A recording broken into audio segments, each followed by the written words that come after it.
Ladies and gentlemen, a very warm welcome to the press conference of the President of the Republic of Poland and Secretary General of NATO. Now, first I would like to give the floor to the President of the Republic of Poland, Mr. Andrzej Duda. Dzień dobry Państwu. Good evening, ladies and gentlemen. Distinguished Mr. Secretary General, it is with great pleasure that I welcomed to Warsaw today, officially, Mr. Mark Rutte, the new NATO Secretary General.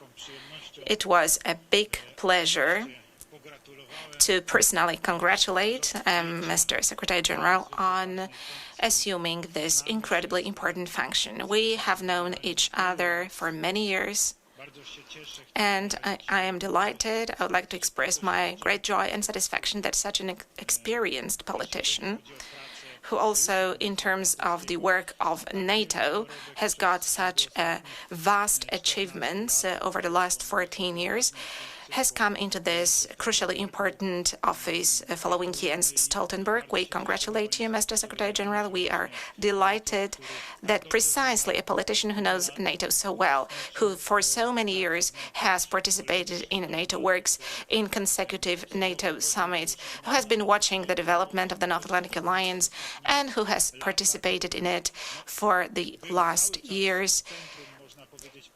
You have always been actually in the center of work of NATO as a Prime Minister of the Kingdom of Netherlands for the last 14 years.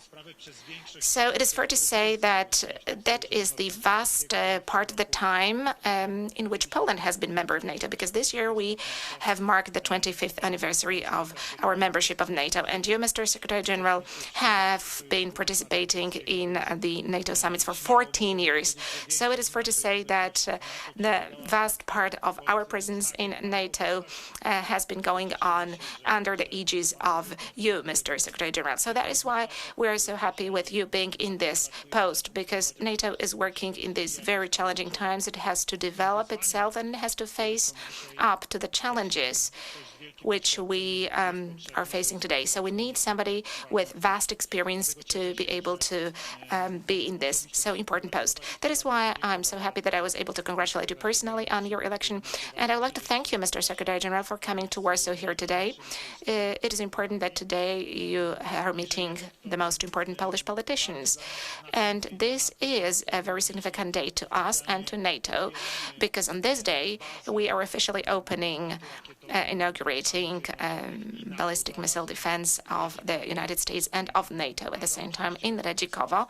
This installation, of course, acquired its operational capability some time ago, but the official opening ceremony took place today, on the day when you are paying a visit here to Poland, Mr. Secretary General. So, ladies and gentlemen, we have just had a meeting of delegations. We have discussed the most important current affairs which are on the table in NATO in general, which are important also from our Polish perspective. Thank you very much, Mr. Secretary General, for warm words about Poland. Thank you for appreciating our defense spending and also our policy in this respect. Indeed, we are spending more than 4% of our GDP right now, and next year we're planning to increase that up to the level of 4.7% of our GDP. Furthermore, I am delighted that Mr. Secretary General is a supporter of making sure that every NATO member takes a decision to increase their defense spending. That is the offer that I made, the proposal that I made back in March. I presented it to President Biden during our visit to the White House. I said that I believe that NATO countries should spend at least 3% of their GDP on defense, as unfortunately it used to be the case in the Cold War, because Russian imperialism is reborn, and today NATO has to face up to the task. It has to make sure to be ready to defend. Russia switched its military production to the war mode. It is producing huge amounts of ammunition and equipment for its armed forces right now. And because of that, NATO has to face up to that situation. Without raising NATO spending, that is not going to be possible. And when I hear some politicians saying that Europe should try to be self-sufficient in terms of its defensive capabilities, capabilities, it is hard to imagine. You can't really imagine Europe to be able to defend itself whatsoever against Russian imperialism in a situation when in Europe we still have got countries which are spending less than 2% of GDP on defense. Hence, I believe that as long as we do not raise, all of us, the defense spending, we do not really have to anything to talk about in terms of European defensive capabilities. But first and foremost, I believe that we should be tightening our bonds with the United States within NATO. To me, this is something obvious. This is the largest armed forces in NATO right now that the U.S. has. So good cooperation with the U.S. tightening the alliance is of fundamental importance for our security. We also discussed in this very context, together with Mr. Secretary General, about increasing military production in Europe in the context of increasing defense spending. What we are doing in Poland, we also have such plans, and that is also the signal that I sent to Mr. Secretary General. Of course, I also raised the issue which is so important to us, that is a consistent implementation of NATO decisions on increasing NATO presence and NATO readiness on the eastern flank. The battalion groups have to be efficiently transformed, scaled up to the level of brigades, and this has to be ensured across all the countries along NATO's eastern flank. Wherever NATO forces are present, we have no doubts about that whatsoever. This process has to be continued, and we really have to make sure that member states of NATO fulfill these obligations, because, as I said, this is the decision that we adopted during the Madrid summit. Then we renewed it in Vilnius, and we repeated the same in Washington, so it has to be implemented. I also mentioned to Mr. Secretary General once again that we believe that pipelines which provide access to fuel to NATO member states should be extended from Western Europe, first and foremost from Germany, also to reach the eastern flank. This is a topic which is well known to Mr. Secretary General because we have raised it many times, among others, also at the last Washington summit. Mr. Secretary General is saying that to a large extent, of course, this is a matter of co-financing. We are open to all the issues concerning co-financing. We believe that this is one of the fundamental elements to provide efficient defense of the eastern flank of NATO and readiness on the eastern flank of NATO should there be a threat of any kind of aggression. And last but not least, another topic that we raised is also crucially important for NATO right now. I'm referring to Ukraine. As NATO, we are supporting Ukraine, and it is obvious to us that we should do everything possible to make sure that Russia does not win this war. We must not let Russia win this war. We have to stop Russia.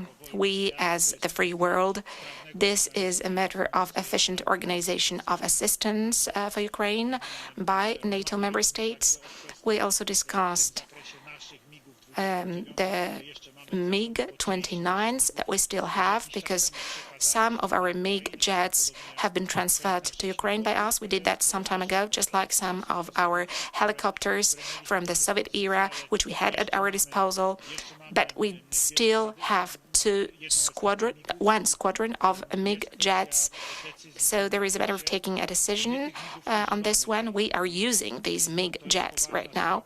It is a serious thing. These are MiG-29s, which are operating during the air policing mission, which we are involved in. If we should give it to Ukraine, there is one fundamental precondition. Our skies have to be secure. So the thing is that NATO should provide the security of our skies by moving jets from other NATO member states and to provide the protection of the Polish airspace as well as the airspace over other countries of the eastern flank. What we are seeing here are constant Russian provocations. We are seeing permanent violations of NATO member states by Russian planes. we are seeing a threat, a potential threat of Russian missiles.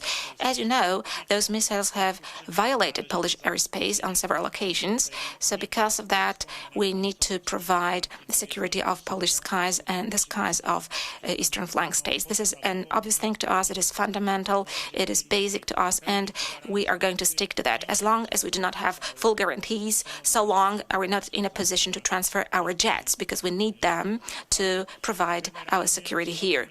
But generally, that is something that I stressed also during my conversation with Mr. Secretary General. Poland is providing assistance to Ukraine on a daily basis because, as a matter of fact, we are a transit country in terms of assistance to Ukraine. Without our infrastructure, Ukraine would be in a very difficult position, and the provision of assistance to Ukraine would be very complicated. Our infrastructure helps in providing that assistance every day. So it is fair to say that we provide assistance and help to Ukraine every single day. Ladies and gentlemen, once again, let me express my gratitude and my delight due to the visit of Mr. Secretary General. Once again, my warm congratulations, Mr. Secretary General. I'm looking forward to our cooperation also in the future. As I said, we have known each other well, and I have no doubt whatsoever that, first of all, this function will be executed in a very professional way, excellent way, with benefit for our security. I'm sure that we will have a very good atmosphere of understanding and permanent contact with us. Mr. Secretary General, once again, thank you for your assistance, for your presence. Thank you very much, Mr. President. And now I'm giving the floor to Mr. Secretary General, Mr. Mark Rutte. Mr. President, it is a pleasure to be here in Poland. Indeed, we have been working together now for 8 years, become friends, and I really look forward also in the remainder of your term to work together on all these issues of our common security. Poland is a key security provider for the alliance, a steadfast supporter for Ukraine, and an important contributor to our collective defense. And I want to thank you for being also a leading supporter of Ukraine. You were one of the first allies to provide military aid. And since the start of Russia's full-scale invasion, Poland has welcomed over 1 million Ukrainian refugees and committed 4 billion euros in military aid. You host the NATO-Ukraine Joint Analysis, Training and Education Center. And I want to personally thank you for your leadership and steadfast support in these efforts. I was especially interested to hear about your recent visit to South Korea and your meetings with President Yoon. Putin's increasing reliance on Beijing, Pyongyang and Tehran shows that our security is not regional, it is global. So we must step up our collaboration with our Indo-Pacific partners, including South Korea, Japan, Australia and New Zealand.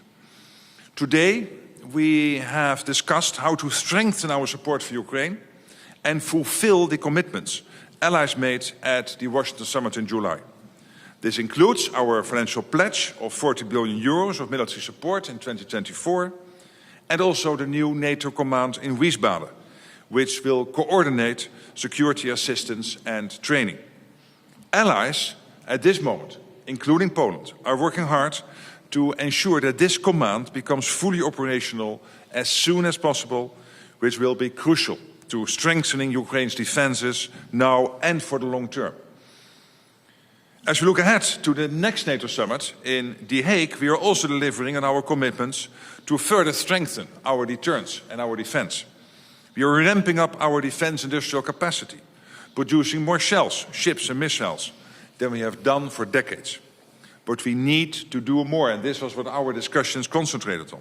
We have to do more, faster, and I know that I can count on Poland to lead the way, including with your exemplary defense spending of over 4% of GDP, and even next year moving into the area of 4.7%. Because this sends a clear message, not only to our adversaries, but also to the United States, that Europe understands and must do more to ensure our shared security. And that starts with spending more and also fielding more capabilities. Another key priority for us is air and missile defense. And today, I was not able because of the visit of Secretary of State Tony Blinken to Brussels, but you have been at the official opening of the Aegis Ashore Ballistic Missile Defense Base in Retsikovo. This site significantly enhances our ability to defend against the growing threat of ballistic missiles from outside the Euro-Atlantic area. It is part of NATO's broader missile defense, which includes another Aegis Ashore site in Romania, US Navy destroyers out of Rutte, Spain, and an early warning radar in Turkey. This new facility is a testament to the strong commitment of both the United States and Poland to our collective defense. Allies are also enhancing NATO's integrated air missile defense with new high-end capabilities to defend against threats from all directions, including air defenses and modern aircraft. And we are conducting large-scale air defense exercises like Ramstein flag in Greece last month with more than 130 fighter jets and other aircraft from 12 NATO allies. So as we face growing threats, we are also strengthening our unity, our capabilities and our resolve. Mr. President, dear Andrzej, thank you again for your friendship, for your hospitality and for Poland's commitment to our transatlantic alliance. Thank you. Dziękuję serdecznie. Szanowni Państwo. Very much, ladies and gentlemen. Now we have got time for 2 questions from the press. Please ask the first question, introduce yourself and name your medium. Reuters. Oops, I'm sorry. Okay. Sorry. Panie prezydencie, zadam pytanie. Mr. President, I will ask the question in English due to the presidency. I have a question for both of you. Polish MOD said on Monday that the scope of the shield in Redzikovo needs to be expanded, as now it can only be used against the missiles fired from the Middle East. What specific changes are being considered, and what will the shield be able to intercept projectiles from Russian and Belarusian territories in the future?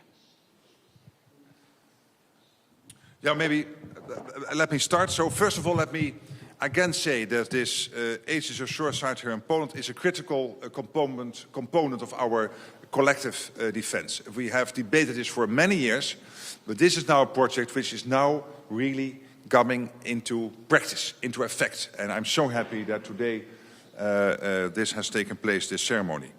The site, and again, this is with the already operational Aegis site in Romania, makes another important contribution to, let's say, our ability to defend NATO effectively.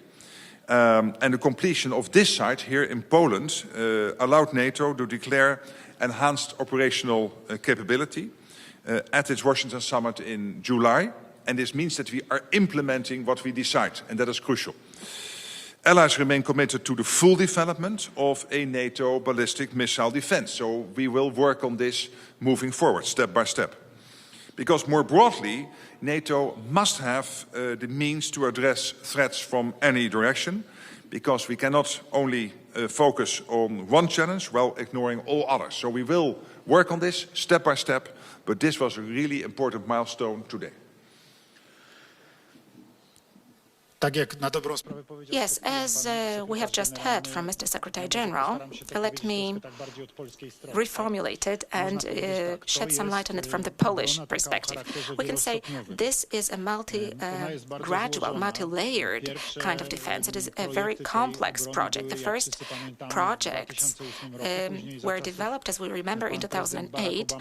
Then President Barack Obama, when he came into office, in 2009, he modified the project, and right now this project is composed of 4 elements, we can say. So the first element, in the historical sense, is the Romania base in Deveselu. That is a missile base, missile defense installation. Another installation is the radar, which is located in Spain. And the third element are the ships, which are a part of the Aegis program.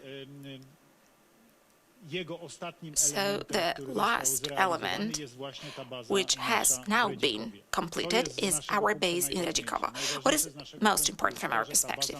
The most important thing from our perspective is that this is a permanent base. It is a hard defensive infrastructure of the United States, which is part of the NATO structures. And indeed, today, it is an absolutely strategic element of our security. Whenever we speak about the missile defense, about ballistic missile defense, we have to look at it not only in the context of the elements that we have got on our soil, but we have to take a broader look and look at all the elements, because they work all together. They protect, as a matter of fact, both the territory of the United States and of Europe. We can also speak about defense against the threat from the Middle East. That was the initial idea. All of us still recall the discussions, but then the threat from ballistic missiles from Iran was emphasized, and that is how the whole idea came into being of putting this base up. But again, let me repeat, from the Polish perspective, what is the most important thing is that we have got a hard infrastructure, US infrastructure, missile defense infrastructure with a state-of-the-art profile, which is supervised by the naval forces of the United States. It is US Navy which operates in this base on its premises, and it is an element of the European missile defense system, the one which is placed in Europe. Thank you very much. And the second question, please. Please introduce yourself. Natalia Ojewska-Bloomberg. Bloomberg. I have two questions. The first one to Secretary General Rutte. So President-elect Donald Trump picked Mike Waltz as his national security advisor and Pete Hegseth as defense secretary. I would like to ask you whether you know them personally, what are your thoughts on them as choices for these positions, and how do you plan to work with them? Oraz moje drugie pytanie do pana prezydenta. My second question goes to President Duda. Mr. President, I would like to ask you, do you believe, looking at your knowledge, looking at your acquaintance with President Donald Trump, are you convinced that you will be able to work out with him a solution for Ukraine, which will also fulfill the condition that the Polish side speaks about all the time, that the borders are going to be kept as Ukraine would like to see them? Thank you very much. Well, first of all, I've been saying I had an exceptionally pleasant phone call last week with President-elect Donald Trump. We know each other since 2016, 2017, when he came first time into office. We have worked very closely together in an extremely open and pleasant way. I always enjoyed my visits to Washington, and we were always able to navigate the relationship in a way that we came to joint positions, because he is a very practical man.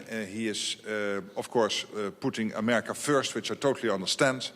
But by putting America first, he also understands that NATO and the NATO alliance is important also for the defense of the US. So I look forward to work with him again, and he looks forward to work again together. So I'm really looking forward to that prospect. I don't know the two people who have been now candidates for both National Security Advisor and the Pentagon. But I mean, we will work together. We have to, and it will work. I've looked at the resumes, and Waltz, of course, has extensive experience also in the political scene as being a member of the House and therefore in the Congress. So I really look forward to that. And at the end, this is about our collective defense. And today, with the situation of North Korea getting involved in Russia now, helping the Russians in their fight with Ukraine, shows you. And the fact that Russia has to pay for this by, as I said in my short introduction, by providing, for example, missile technology to North Korea, which is then presenting a threat to us and to the United States. Money to Iran for the drones they are getting out of Iran, which is helping Iran to continue its very negative impact it has on the Middle East and beyond. But also the fact that China continues through sanctions circumvention and dual-use goods they deliver to Russia to help with the war effort. It shows you that it is impossible to distinguish the Indo-Pacific from the Euro-Atlantic. We are in this together in a sense that we have to work together, that the threat of North Korea is not only to us and the US, but also to South Korea, Japan and others. And I look forward to have that debate with Donald Trump and then to see how effectively we can work here and can help him to move forward on his defense and foreign policy, and also making sure that NATO can be of help there. Pani redaktor, udzielę pani takiej specyficznej odpowiedzi na to pytanie. Madam, let me give you a specific answer to this question, because your question is also quite specific. Ja nie wiem. I do not know, of course. Dzisiaj Today, nie umiem na to odpowiedzieć, jaką I cannot give you an answer wobec Ukrainy będzie prowadził what kind pan of prezydent policy Donald Trump. toward President Donald Trump is going to conduct vis-à-vis Ukraine in details. I do not know the answer to this question. First of all, because the president has not yet assumed his office, and officially he has not announced this policy. There are some gossips, some rumors in the media. However, I know President Donald Trump so well. Of course, first and foremost, that knowledge comes from the time of his first term in office, and I had a close cooperation with him. Apart from that, we had a long conversation in April in New York. We also raised in that discussion the topic of Ukraine, among others, so I can smile and say the following. But I know President Donald Trump, and you, madam, also know President Donald Trump, because you are a careful analyst of the American political stage, along with your outlet, because you are looking and dealing with American policy. So we both know President Donald Trump, and I think it is fair to say the following. We know that President Donald Trump, as a man, is a man of success.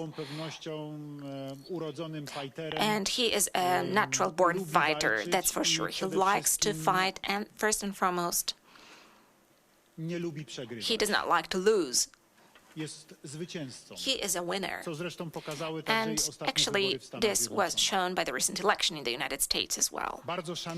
I do respect, President Donald Trump does respect the taxpayers' money of his people. That is what he repeatedly stressed. I heard it also many times, also in NATO, when he said that all the burdens, all the spending of the United States is the money collected in the budget of the United States. This is the money of the taxpayers. So his task is to respect that money.